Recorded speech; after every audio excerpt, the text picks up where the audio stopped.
Olá, meu nome é Simone e eu estou fazendo essa tarefa aqui, que é a atividade virtual 2, né, da matéria Introdução à EAD. Então, como eu disse, né, meu nome é Simone Laranjeira de Almeida.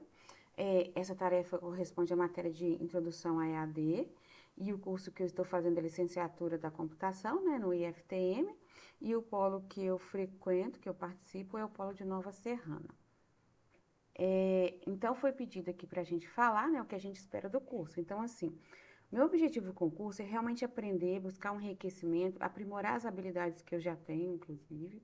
Essa é minha segunda formação, e aí, como segunda formação, minha primeira formação foi em comunicação, e aí, então, assim, eu já trabalho um pouco com a área de designer, com a área de redes sociais, mas, assim, a minha função mesmo no meu trabalho mais oficial, né, esses trabalhos que eu mencionei agora seriam os trabalhos mais freelancer. É,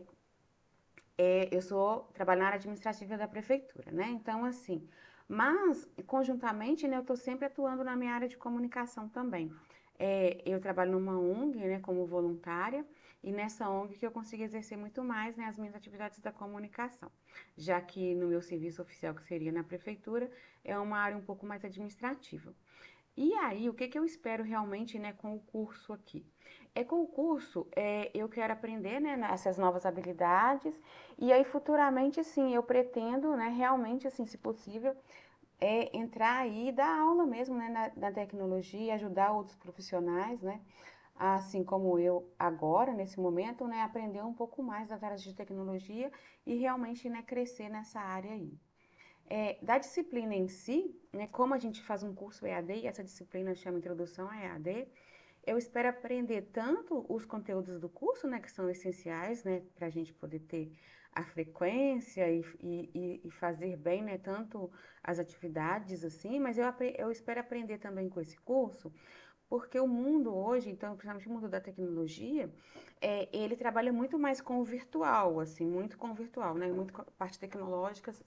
Então, assim, eu realmente pretendo aprender as técnicas, aprender as práticas, né, de uma boa aula EAD, né, e como produzir essa boa aula, de como executá-la, de como planejá-la, né, para poder tornar muito mais produtivo, né, o meu trabalho posterior aí como professora de EAD também, né, além do presencial, pode ser, a gente não sabe quais serão as oportunidades que surgirão para a gente no futuro, mas eu creio, né, que cada dia mais o mundo da tecnologia tem crescido mais, né? E as aulas e os cursos EAD têm tomado mais espaço aí, né? Do presencial. Então, eu quero aprender bastante com essa disciplina e com as próximas disciplinas que vierem também, é, possam contribuir aí, né? Para a minha formação mesmo de um bom professor EAD.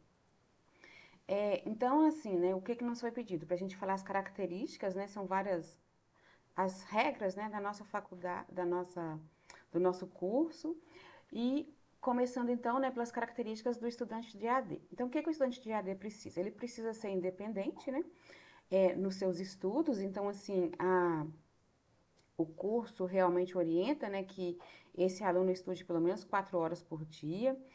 O espaço o espaço de estudo, o espaço de trabalho dele, né, deve ser organizado, porque isso também traz otimização. Ele tem que realmente aproveitar, então, como o nosso curso é um curso que tem aulas, né, síncronas, né, tem que aproveitar esses momentos de aulas síncronas para poder tirar as dúvidas, né? E estar sempre atento, porque as atividades virtuais, como elas valem tanto nota quanto frequência, né? É preciso que ele sempre esteja em dia, né?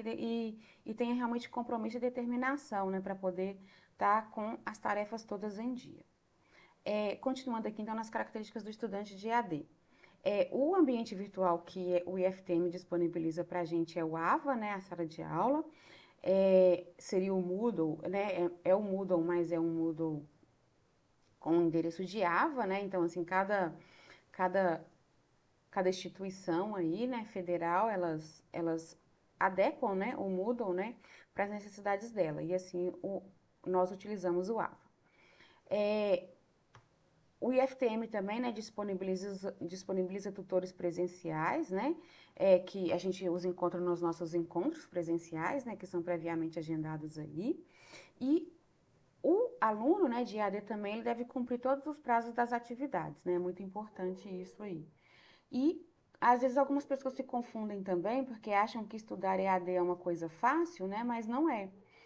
E às vezes ele se perde aí. Então, o aluno de EAD ele tem que ser motivado, ele tem que ter muita disposição e ele tem que estar muito atento, né, aos prazos das atividades. Quais são os direitos, então, né, continuando aqui, do estudante de EAD? Ele deve ser tratado com respeito, com igualdade de condições, sem discriminação. Então, o estudante, né, de EAD, ele deve ser tratado por todas as partes, né, que compõem a instituição dessa forma. Ele também pode representar, né, ser um representante de uma direção do campus. Então, se dentro do campus existe algum comitê, ele pode participar, né, como ser elegível a essa representação, né, e junto à direção do campus, né, representar aí os alunos.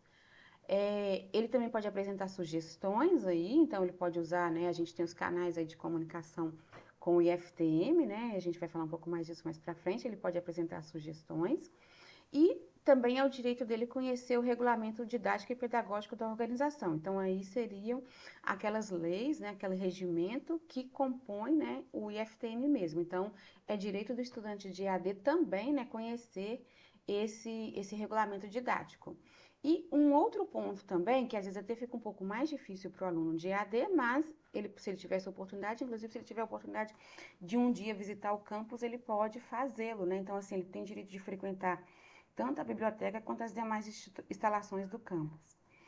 O estudante de EAD também, né, tem direito, né, de tomar conhecimento das suas notas, do plano de ensino, né? Então, assim, essas duas opções aqui, o aluno encontra ele lá no AVA, né? Então, lá no AVA ele clica, lá tem a opção dele ver as notas dele.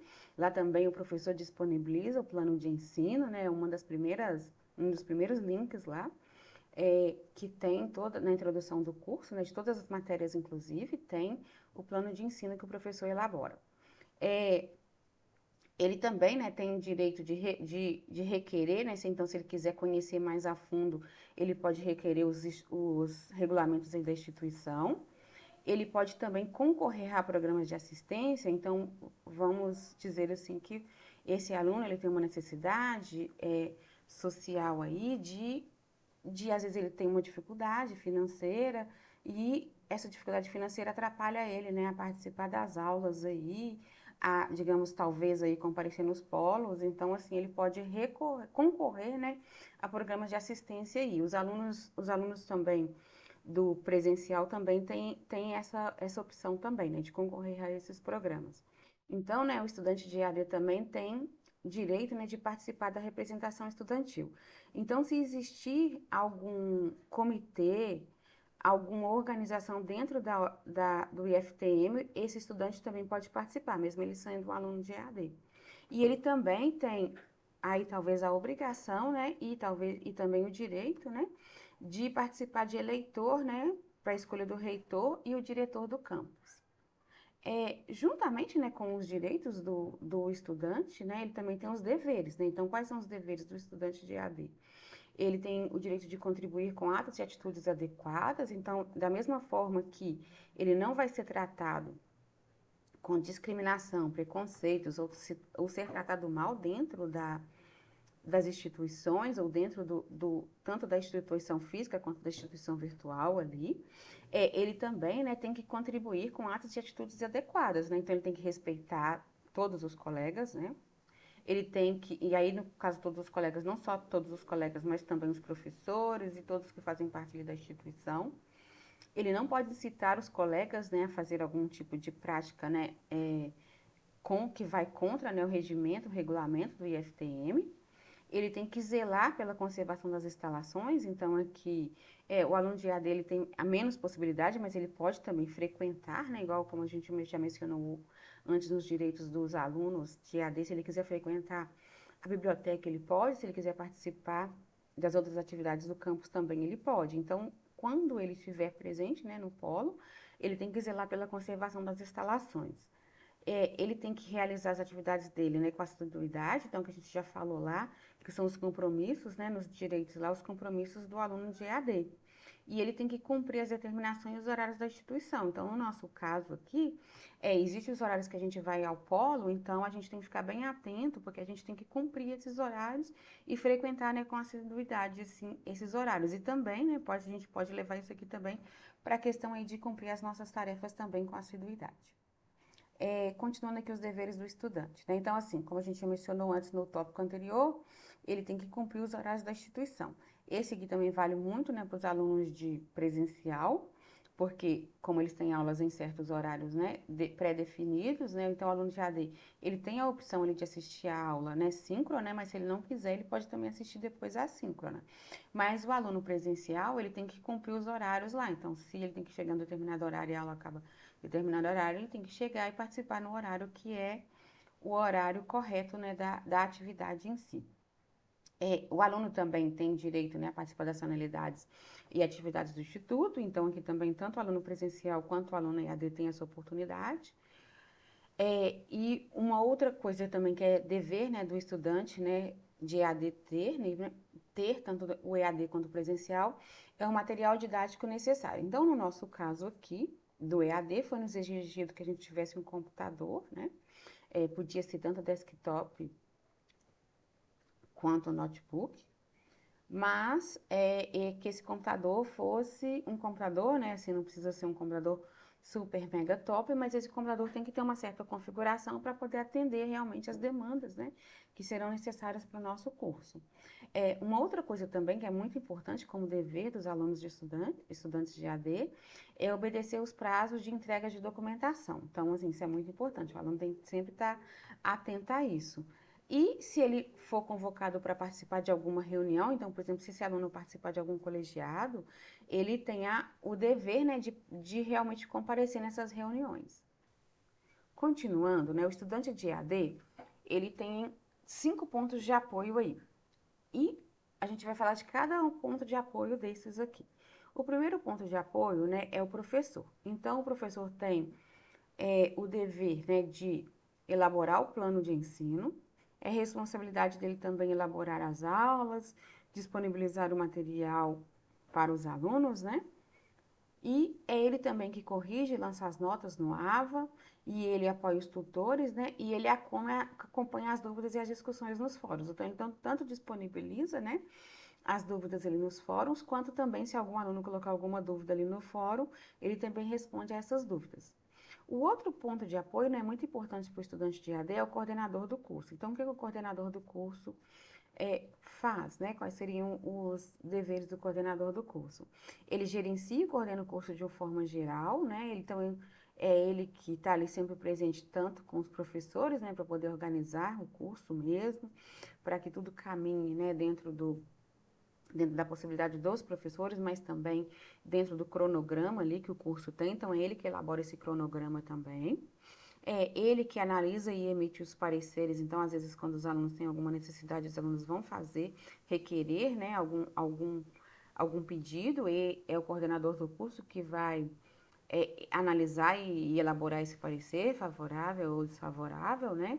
E é ele que disponibiliza também as informações a respeito do curso, né, para os alunos.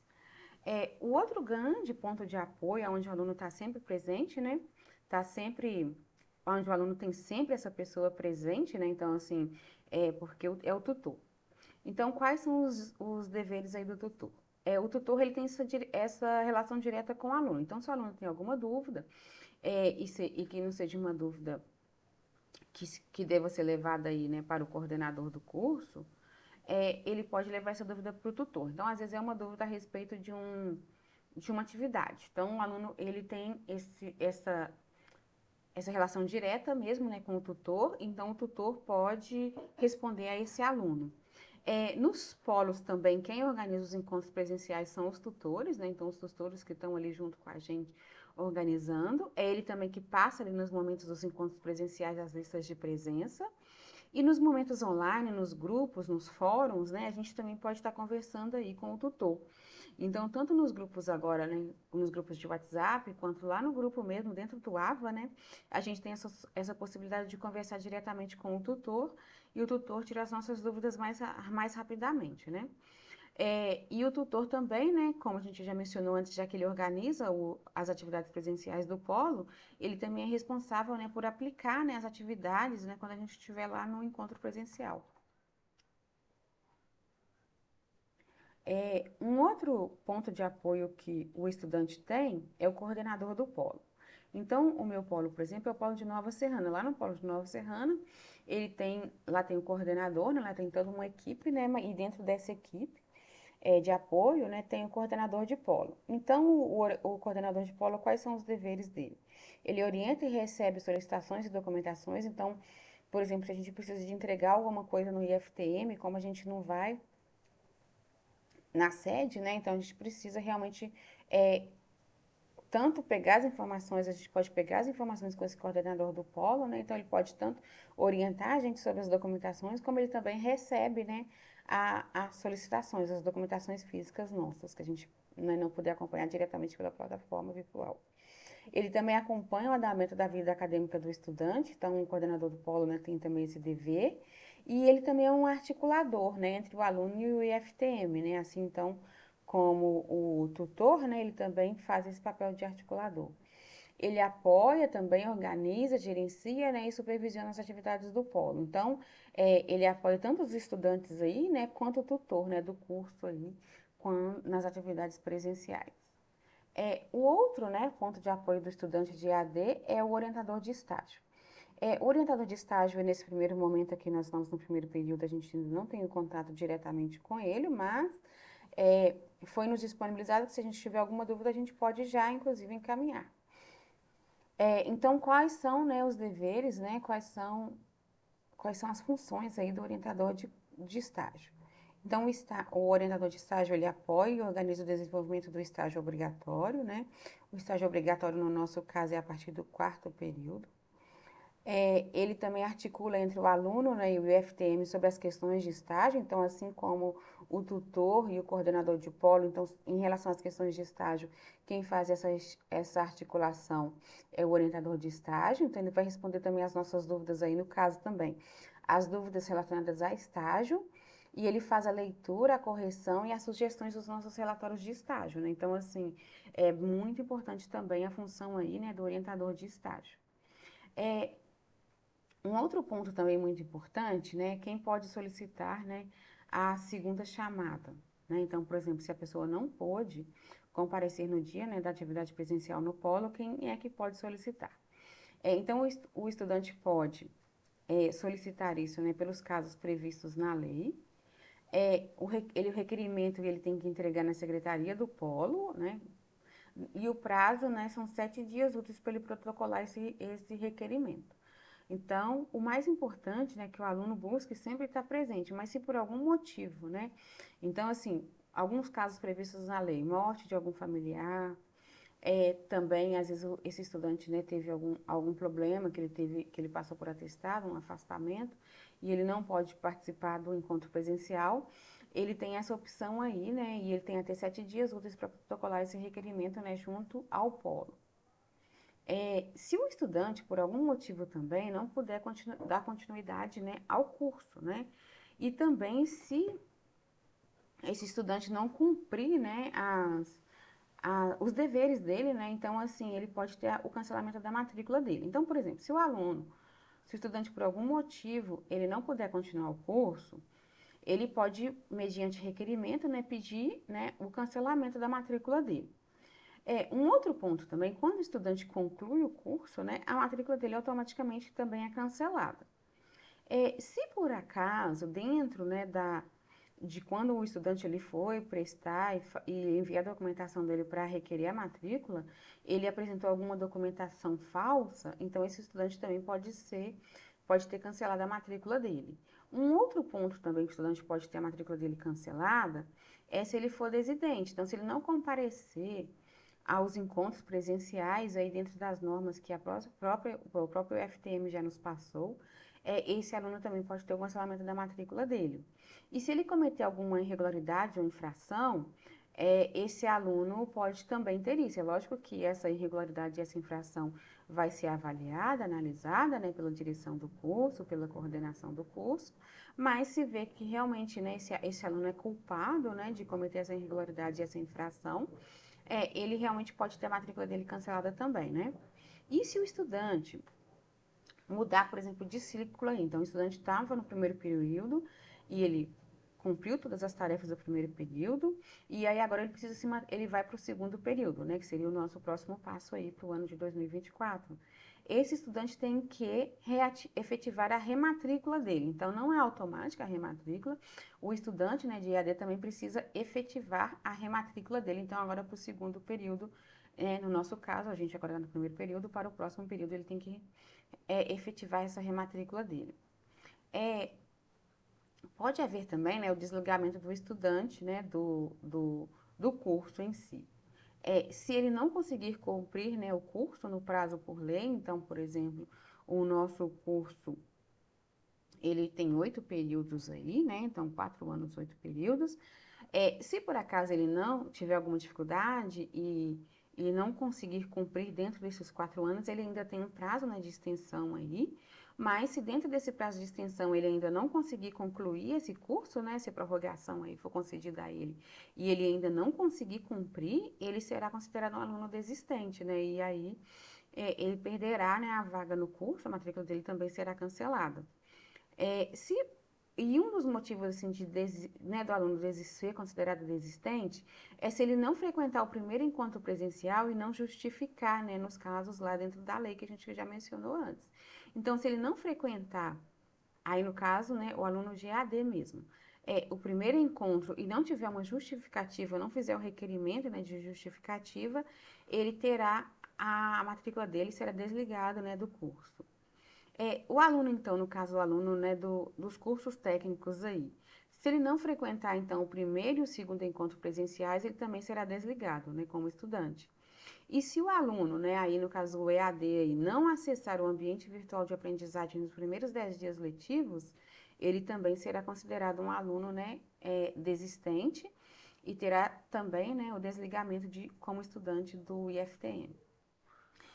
Então, o aluno, né, de EAD, ele também, se por algum motivo, né, nos casos previstos em lei, ele não puder comparecer aos fóruns ou não puder comparecer nas atividades presenciais do curso, né, ele tem que fazer um requerimento, né, entregar o documento de comprobatório de afastamento, né, o documento original, e ele tem o prazo até de 5 dias letivos para requerer isso. Então, ele vai entregar isso, né, e o coordenador do polo vai avaliar isso, né, e o coordenador do curso, juntamente com a equipe, né, que ele possui dentro do IFTM, vai avaliar e se esse aluno realmente tiver o direito, né, ele vai ter esse direito, né, de fazer o curso, né, temporariamente aí, né, num regime domiciliar.